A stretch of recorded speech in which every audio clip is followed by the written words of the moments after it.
my guest, whom I've spoken to about this a couple of times now, and he's had immense clarity for many of my listeners. Leith Van Onselen, he's chief economist at MB Fund and MB Super. He's previously worked at the Australian Treasury and Goldman Sachs. These days, he writes for macrobusiness.com.au. Leith Van Onselen, good morning to you once again. Happy New Year from me, Leith. Yeah, you too, Steve. Thanks for having me on again. Okay, you've heard Alan Kohler. Why are we not meeting our targets that were set? The government's got together, said yes, let's do this, and it's got worse. Why, Leith Van Onselen? Well, mate, there's a few reasons for it. First of all, the targets were never achievable in the first place. So when they announced the 1.2 million homes over 5 years, that's 240,000 homes a year. It was never achievable. So Australia's biggest ever year for housing construction, single year I'm talking about here, was in 2017, and we built 23,500. So that's already 7% less in our best ever year than what Albo promised for 5 consecutive years.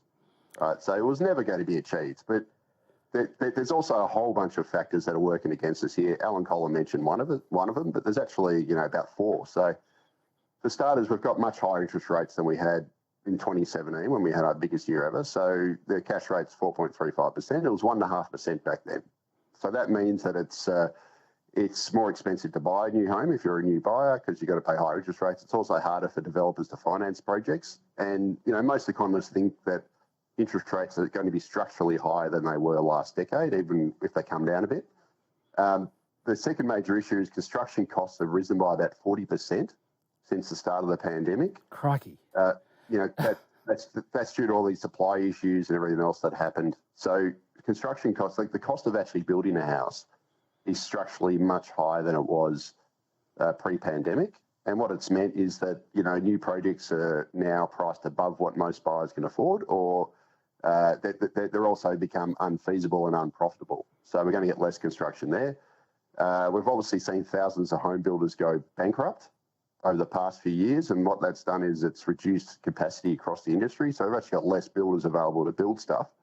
And then finally, as Alan Kohler mentioned, home builders are now competing for workers with government big build infrastructure projects, which means that, if you're a builder and you've got the option of working, building homes, dealing with, potentially not getting paid because there's insolvencies along the line, et cetera, or you can just go to a government's big build infrastructure project and get paid heaps of money and probably work less. Well, it's a pretty easy option, isn't it? So those 4 factors effectively mean that Australia, even on a good year, is less well placed to build as many homes as we could before the pandemic. And this is coming at the same time, obviously, as the government's running a very high immigration program, which has increased demand for housing. So it's really a perfect storm here.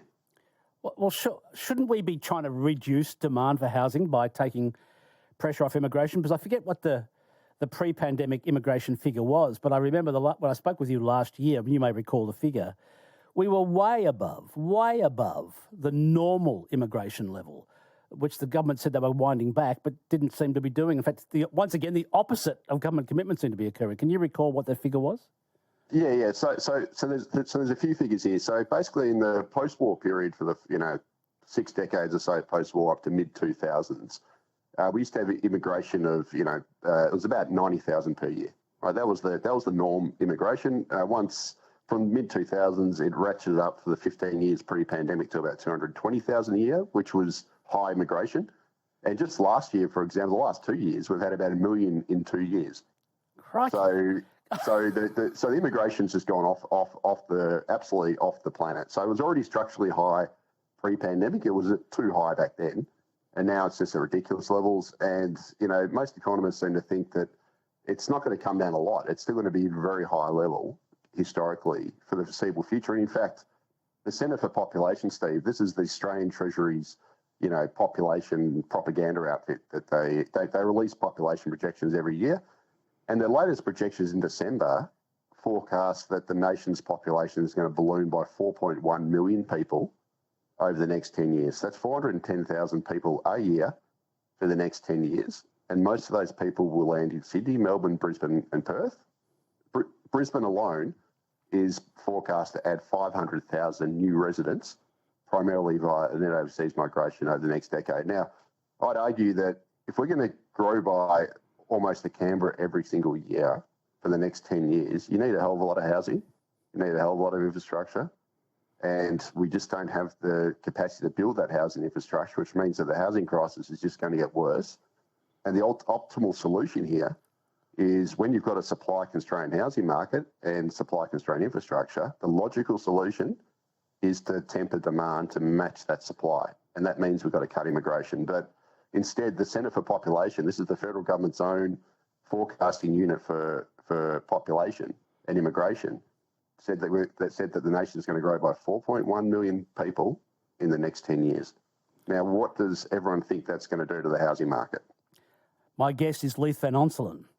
Leith Van Onselen is an economist, these days writes at macrobusiness.com.au, previously worked in the Australian Treasury and Goldman Sachs. Okay, so it's a federal election year, probably May this year. Is anyone committing to taking the pressure off demand and winding back the abnormally high immigration levels into Australia? Not really, Steve, unfortunately. So we've got basically three bad choices. You can vote for the Albanese government. Well, we've seen what they've just done. We've just had 1 million net overseas migration in 2 years, unbelievable amount. Their own projections show that we're going to have permanently high immigration. It'll come down a little bit from where it's at. Peter Dutton, the coalition, has promised, slightly lower immigration, but they've also haven't set a target around that, around net overseas migration. They've just said they want to cut permanent migration a bit, and they've also been quite contradictory on the issue. They want to, expand these significant investor visas, which is basically for rich people to buy their way into to retire here. And the Greens are the biggest open borders party of them all. They want open borders and effectively unlimited immigration. So, unfortunately, all three major parties are high immigration parties. I'd say that the coalition's probably the lowest of the three, but they too like high immigration. So unfortunately, we kind of snookered into this high immigration future, a bit like we were pre-pandemic, when we had, 15 years of high immigration, and that was kind of the status quo, and all three parties, endorsed it. Are they doing that because it's the only way that Australia gets actual economic growth at the moment, or productivity growth?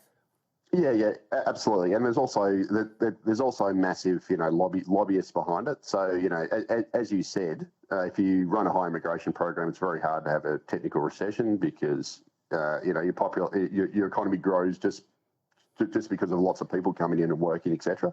But per capita, individual living standards are obviously falling, and that's the thing that should matter. But also that there's massive lobbyists behind this. So the Australian Treasury loves immigration because it not just boosts growth, but also raises federal budget revenue, even though it makes the states worse off because they get all the personal and company taxes that go along with immigration. So the federal government gets all the benefit, doesn't wear the costs. And then, of course, you've got big business, big property, the universities, they all love big migration. The universities love it because they get all international students. The big business loves it because it's just more workers, more growth, more consumers. And, of course, the property developers love high immigration because it creates permanent housing shortages, which makes it easier to make money. So, unfortunately, that there's a whole bunch of forces who love this, but for you and me and most of the listeners, it makes us worse off when you run such a strong migration program that's beyond the capacity to build housing infrastructure. So the cost of housing is going to stay high. We won't be able to get or afford loans to buy housing if we did. And, oh, good heavens. I mean, it's just, I don't understand why there's not more policy action in this area to actually alleviate. I mean, we're keeping a generation of young people out of homes. I mean, how do you expect any young person to actually buy into the benefit of the country if they can't even get a place to live? Yeah, and absolutely. To your point, Steve, immigration is especially very high immigration is especially bad for younger Australians seeking housing because, first of all, it drives up your rents, which we've all seen in the last couple of years, which basically harms you if you're a renter directly, but also makes it harder to save for a deposit because you're spending your money on rent rather than being able to save it for a deposit. It obviously pushes up actual house prices, which pushes home ownership further out of reach. And finally, it forces people to live in smaller homes or further out. So, because of this high immigration, we're now building shoebox apartments everywhere to try and accommodate it, which means that you've got a lower quality of living because you're living in a shoebox apartment rather than a house. Or if you buy a house, you tend to live way further out on a postage stamp sized lot in the middle of nowhere because that's all you can afford. So, Look, it really is the worst policy you can run, a mass immigration policy, if you're if your goal is housing affordability, both to rent and buy, and it's particularly bad for younger people or future young people who are seeking housing because they have to pay more for rents and more to actually buy and also live in worse quality homes. No doubt. I'll speak to you again for all the wrong reasons. Leith, thanks for your time. Yeah, thanks, Steve. Speak to you next time. Leith Van Onselen, Chief Economist at MB Fund and MB Super, writes for macrobusiness.com. He's previously worked in the Australian Treasury and Goldman Sachs.